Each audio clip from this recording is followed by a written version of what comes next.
네, 북한 안보 관련해 두 분 모셨습니다. 문성묵 한국국가전략연구원 통일전략센터장, 신인균 자주국방네트워크 대표 나오셨습니다. 오십시오. 안녕하세요. 뭔가 일이 벌어질 듯한 분위기입니다. 트럼프, 김정은 충돌이 굉장히 심한데요. 네. 막말의 수위 어디까지 가고 있는지 조선중앙TV 먼저 한번 보시겠습니다. 말귀를 알아듣지 못하고 지할 소리만 하는 넉다리에게는 행동으로 보여주는 것이 최선이다. 트럼프가 그 무엇을 생각했든 간에 그 이상의 결과를 보게 될 것이다. 미국의 넉다리 미치광이를 반드시 불로 다스릴 것이다. 제 할 소리만 하는 늑다리라는 등. 미치광이. 네. 예, 굉장히 좀 조롱이라고 해야 될까요? 발언의 수위가 굉장히 높고 미국 측에서도 마찬가지였죠? 맞습니다. 이 고도의 심리전이라고 볼 수 있고요. 북한이 가장 잘하는 것 중에 하나가 바로 이겁니다. 그러니까 트럼프 대통령이 유엔 연설을 통해서 북한에 대해서 특히 김정을 직접 겨냥을 했죠. 로켓맨이라고 그랬고, 네. 자살 공격을 하고 있다고 그랬고, 또 북한이 다시 말해 북한의 공격으로 미국과 또 동맹국을 방어해야 할 상황이 된다면 미국을 완전히 파괴할 수밖에 없다라는, 사실 미국 대통령으로서 하기에는 좀 입에 담기에는 좀 과한 것이 아니냐라고 하는 그런 표현을 한 건 맞습니다만, 트럼프 대통령이 언급한 내용은 사실을 벗어나지는 않는다고 봅니다. 표현은 좀 과했다고 보지만, 네. 말하자면 김정은이 그동안 북한 주민들의 인권을 박탈하고 결국 김정은의 잘못된 핵미사일 도발 때문에 고통받는 사람들은 바로 북한 주민들이거든요. 네. 그래서 이런 상황을 바로잡기 위해서는 국제사회가 일치단결해야 되고 유엔 안보리 이 상임이사국들이 제대로 역할을 해야 된다, 이런 얘기인데, 어쨌든 거기에 대해서 북한이 굉장히 고심을 한 것 같아요. 어떤 말로 어떤 표현으로 받았을 것인가. 그런데 보면 트럼프 대통령에 대한 인신공격성 발언이 주를 이루고 있습니다. 다시 말하면 트럼프가 나쁜 사람이다라고 하는 식으로 부각시켜서 마치 북한이 자기들의 행동은 정당하고 트럼프가 잘못된 것이고, 네. 트럼프가 응징을 받아야 된다라는 식으로 상황을 호도하고 있거든요. 그러면서 북한 내부를 결속시키고 있는 거죠. 예, 무엇보다 저희가 걱정이 되는 부분은 김정은의 반응입니다. 김정은은 이런 얘기를 하고 있습니다. 나 그냥 하는 소리 아닙니다. 행동합니다. 만약에 이렇게 협박을 해놓고 김정은이 아무 행동을 하지 않으면 오히려 김정은이 이렇게 겁만 주는, 말로만 하는 사람이 되지 않습니까? 지금 행동을 할 것 같은 느낌이 너무 강합니다.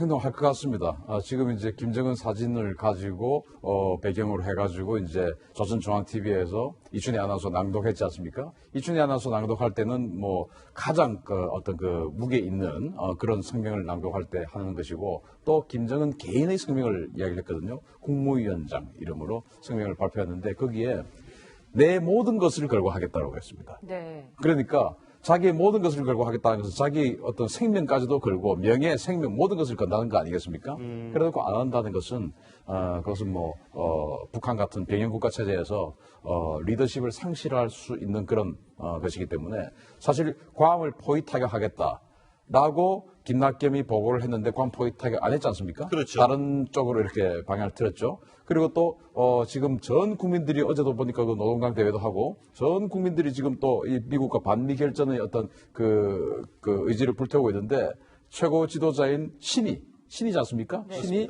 내 모든 것을 걸겠다고 해놓고 안 건다. 국민들은 걸자고 지금 하는데 그러면 이제 리더십이 상실할 수 있기 때문에 뭔가 지금의 우리가 봤던 것보다는 좀 센 것을 할 것 같다. 그 센 것이 무엇인가가 관심인데 이영호 외무상이 좀 힌트를 줬죠. 네, 어떤 이야기를 했는지 들어보겠습니다. 내 생각에는 역대급 수소탄 지상시험을 아마 태평양상에서 하는 것으로 되지 않겠는가.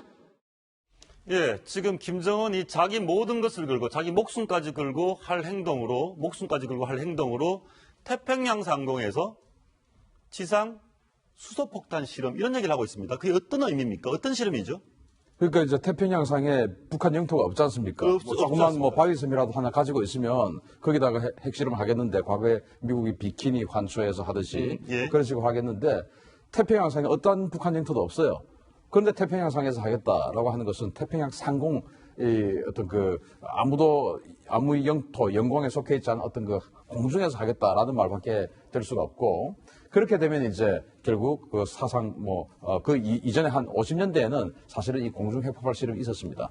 그 이후에 이제 거의 50여 년 만에 처음으로 공중 핵폭발 실험을 하게 되지 않느냐. 그러면서 이제 대기권 진입이라든지 충분한 사거리를 그동안 고각 발사하고 또 이제 평각 발사를 해도 3,700km를 이제 최대 보냈지 않습니까? 화성 12호를 가지고. 예. 그래서 최대 사거리를 구현을 하면서 그것을 진짜로 그 핵폭탄이 터지려고 하면은 이 탄도탄이 계속 지상 교신소와 교신을 계속 할 수 있어야 됩니다. 어느 시점에 가서 단분리를 하고, 어느 시점에 가서 또 각도를 잡고, 어느 시점에 가서 기폭을 무선으로 다 시켜야 되는 거 아니겠습니까? 기폭을 하고 그것이 또 다 통제가 되는 그 상황이 되어야지. 지금 북한이 보여준 그 미사일 따로 핵 실험 따로니까 이게 합체되려면 통신이 잘 되는 걸 보여줘야 됩니다. 네. 그래서 그 통신이 잘 되는 것까지 구현을 시켜서 이게 우리가 지금은 태평양상에서 하지만 미국으로도 때릴 수 있다라는 걸 여기 보여줘요. 보면 이제 해상 대기권발 핵실험이 있고요. 그다음 ICBM급을 5,000km 이상 미 본토 타격 능력을 입증을 하는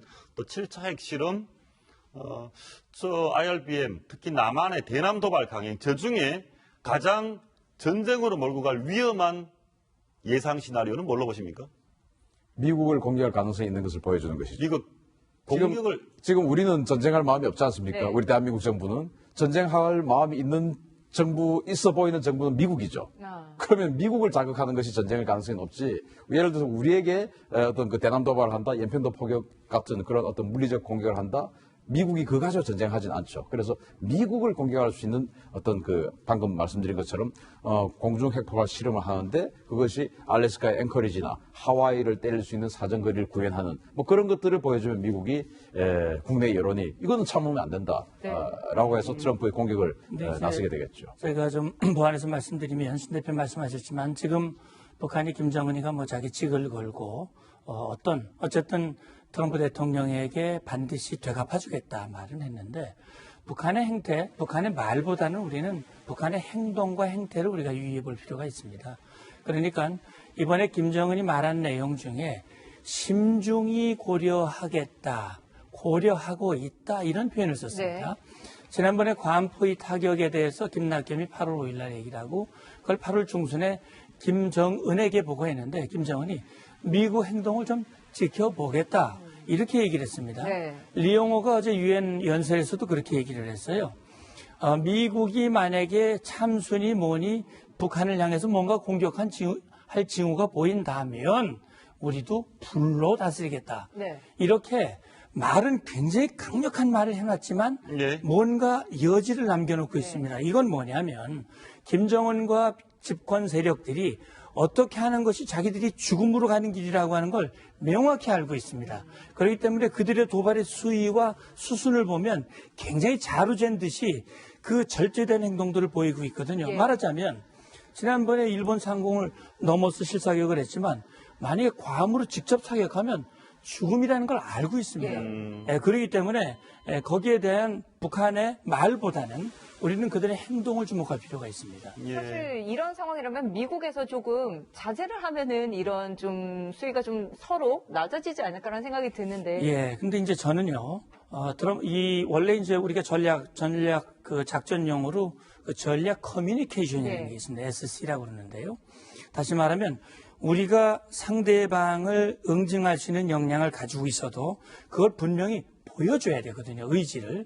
그러니까 능력과 의지가 결합될 때 효과가 있는 것인데 트럼프 그동안 북한이 미국의 의지를 믿지 않았단 말이죠. 그러니까 자기들이 아무리 도발을 하고 아무리 입으로 선전을 해도 미국은 절대로 북한을 못 때릴 거야. 네. 남한이 있기 때문에 주한미군이 있기 때문에 못 때릴 거야. 이런 생각을 가지고 있는 것에서 아니야. 우리는 분명히 때릴 수 있는 능력은 물론 가지고 있고 의지도 있어.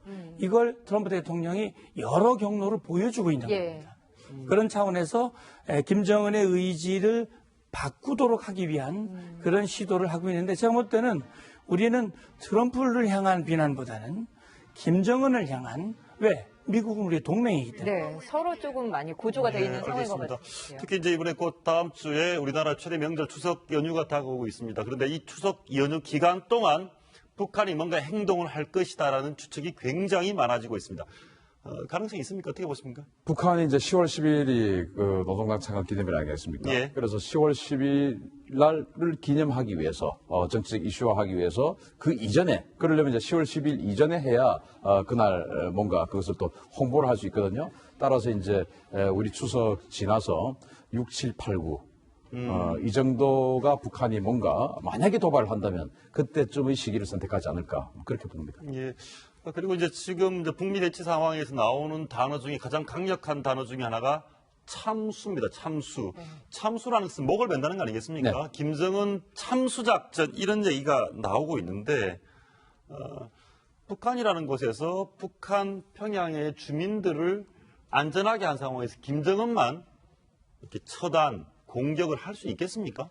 이제 참수라고 하는 것은 김정은 참수라고 굳이 붙이지 않아도 참수라는 것이 몸에서 그 머리를 제거하는 거 아니겠습니까? 북한의 머리는 뭐 따로 설명하지 않아도 김정은입니다. 그래서 북한에 대한 참수작전, 그럼 당연히 김정은을 제거하는 것이 참수작전인데, 이제 그 북한 인민들은 다치지 않고 김정은만 제거하는 게 가능하냐?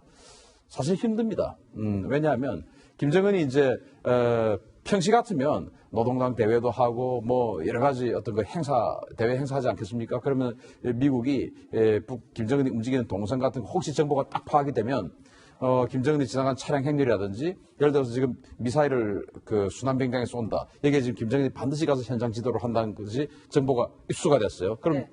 반드시 저기 있어. 그러면 우리 사진 봤지 않습니까? 어떤 천막 같은 거 쳐놓고 앉아있는 거.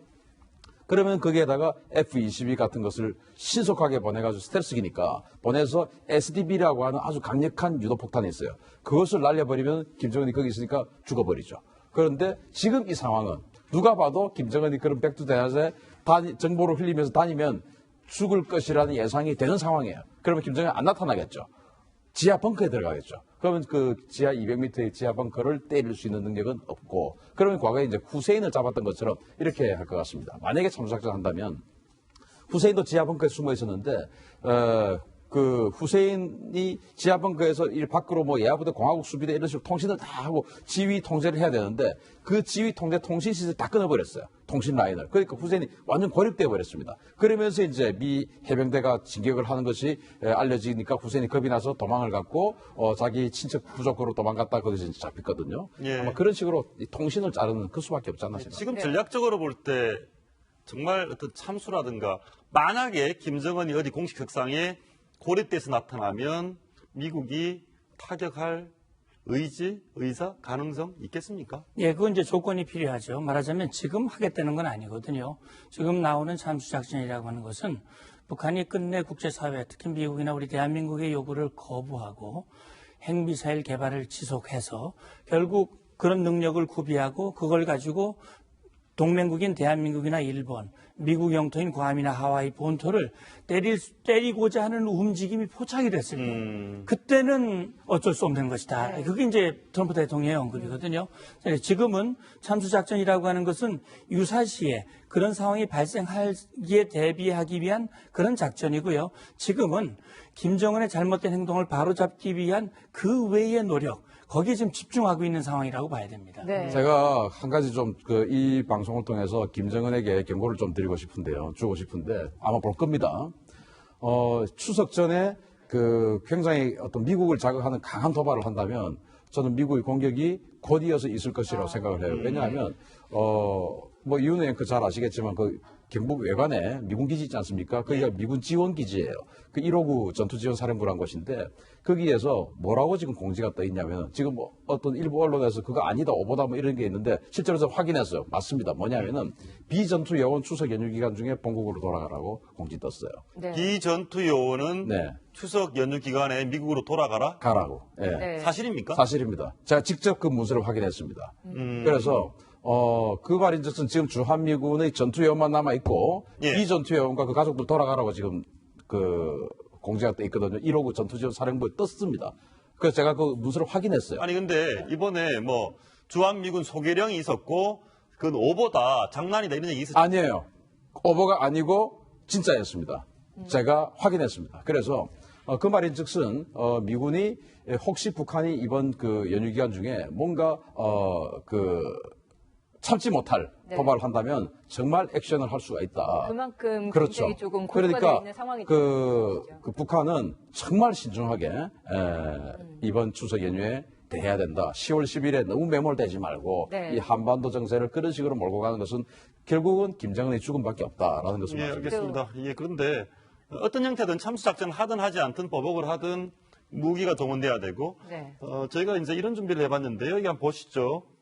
최첨단 무기를 도입하긴 해야 됩니다. 그죠? 북미 네. 간 갈등 때문에 이쪽은 미국이 팔고 싶은 무기, 이쪽은 한국이 사고 싶은 무기 이렇게 설명을 근데 해주셨어요. 이 중에서 일단 F-35 전투기 같은 경우에는 우리나라가 내년부터 도입이 되기로 네, 합니다. 내년부터 1년에 한 12대씩 이렇게 해가지고, 40대 정도. 예, 네. 총 이제 40대가 들어오는데, 최초에 우리가 이 FX3 사업할 때, 원래 60대를 도입하려고 했는데, 네. 그때 예산이 좀 모자라가지고 40대만 도입을 했고, 지금 이제 저는 이 F-35 미국이 제공하는 전략무기가 어떤 것일 거냐 해가지고 F-35가 자꾸 일본으로 나와요. 저는 그러면은 미국의 이 어떤 그 무기 판매 전략에 말리는 것이라고 생각합니다. 저거는 F-35는 미국이 우리에게 팔고 싶어서 지금 안달이 나 있는 거예요. 아, 그런데 마치 예. 그 미국이 선심 쓰듯이 우리한테 주는 것을 우리가 착각해버리면은 우리가 이걸 사면서 미국에게 사실은 갑질을 좀 해야 되는 그런 내용인데 예. 미국에게 오히려 우리가 구걸하듯이 사는 그런 상황 되면 안 되지 않습니까? 네. 사드, SM3 다 마찬가지예요. 혹시 사드가 미국이 판다 하더라도 지금 사드 하나 가지고 영남지방 뭐 일부만 이렇게 방어가 되니까 그러면 수도권 방어하려면 하나 더 있어야 되는 거 아니냐 해서 사드 한 개 포대 1.5조 하니까 이거를 이제 미국 팔고 싶어 하겠죠. 그러면은 이것도 역시 마찬가지로 미국의 이 태평양 MD에 굉장히 도움되는 것이거든요. 그걸 마치 우리가 구걸하듯이 사오면 안 되는 것이죠.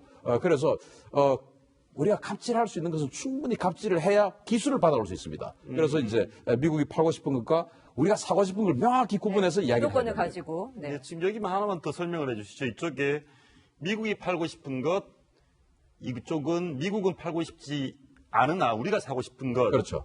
전기전자 그라울러, 글로벌 호크 이 부분들은 또 북한 타격을 위해서 필요한 무기가 있습니다. 우리가 사고 싶은 것 이것은 미국이 우리에게 팔기 싫어합니까? 안 팔았죠, 이때까지. 왜냐하면 EA-18G 그라울러라고 하는 저 전투기는 뭐냐면은 전자전기예요. 네. 전자전. 항공모함이 항상 같이 다니는 건데 미 항공모함이 항상 같이 나고 있는 다니는데 전쟁기 뭐 그렇습니다. 예. 저기에는 이제 강력한 전자전 제밍 포드가 달려 있어가지고 레이더 일단 뭐 저걸 갖다가 제압하려고 하면 저거의 레이더 기지, 네. 지대공 미사일 기지, 통신 기지 이런 걸 때려야 파괴시켜야 되지 않겠습니까? 네. 그러면 이 EA-18G 그라울러가 먼저 들어가면서 상대의 레이더와 통신을 갖다 마비시켜 버립니다. 그러면서 이제 뒤에 전투기들이 따라들어가면서 폭격을 해서 지대공 미사일이나 레이더 통신 기지를 파괴시켜 버리거든요. 또는 전투기가 안 따라 들어가더라도 지금 이 화면에는 거의 뭐 아무것도 무장이 안 돼 있는데 실제 이 FA-18G는 전부 다 공대지 대레이더 폭탄이라든지 이런 네. 공대지 무장만 하고 자기가 재미시키고 자기가 직접 파괴시켜 버려요. 네. 아까 저기 저 나귀에 달려 있는 굉장히 큰 뭔가가 있는데 저게 보이죠? 네. 저게 바로 전자전 하는 제밍 포드입니다. 그걸 이제 우리가 사고 싶어 했는데 미국이 안 파는데 희한하게도 우리에게는 안 팔았는데 호주에는 팔았어요. 그래서 호주에 팔았으니까 우리 또 사자. 이게 있으면 미군의 적극적인 도움이 없어도 수도권 전방에 있는 북한 레이더 기지나 통신 기지, 지대공 미사일 다 우리 스스로 파괴할 수 있거든요. 네. 이런 거 꼭 필요하고 글로벌 호크 저는 정말 아쉬운 건데 글로벌 호크. 예. 내년에 이제 우리가 킬체이다 뭐다 하면서 저 글로벌 호크 4대가 들어옵니다. 예. 4대가 들어오는데 미국이 한국을 다 믿지를 못해요. 그래서 나토나 일본에 제공하는 글로벌 호크는 거의 미국이 사용하는 풀옵션의 글로벌 호크를 제공하는데 우리에게는 다운그레이드를 시켰어요. 예. 어떻게 다운그레이드 했냐면 글로벌 호크는 영상 촬영하는 기능과 신호 감청, 즉 감청하는 기능 이 두 가지가 같이 지금 복합되는 나오고 게 있는 그렇습니다. 글로벌 호크입니다. 예. 글로벌 호크의 최고 핵심이고 그 중에서도 가장 핵심적인 게 감청 기능이에요. 예. 감청 기능인데 우리에게는 감청 기능을 빼고 줍니다. 아. 그런데 감청 기능을 그 기계를 빼니까 뭔가 밸런스가 그 비행기 밸런스가 안 맞잖아요. 그러니까 뭔가 다르게 됐으니까 우리도 다운그레이드 하지 말고 미국이 쓰는 거하고 똑같은 거 우리도 받자.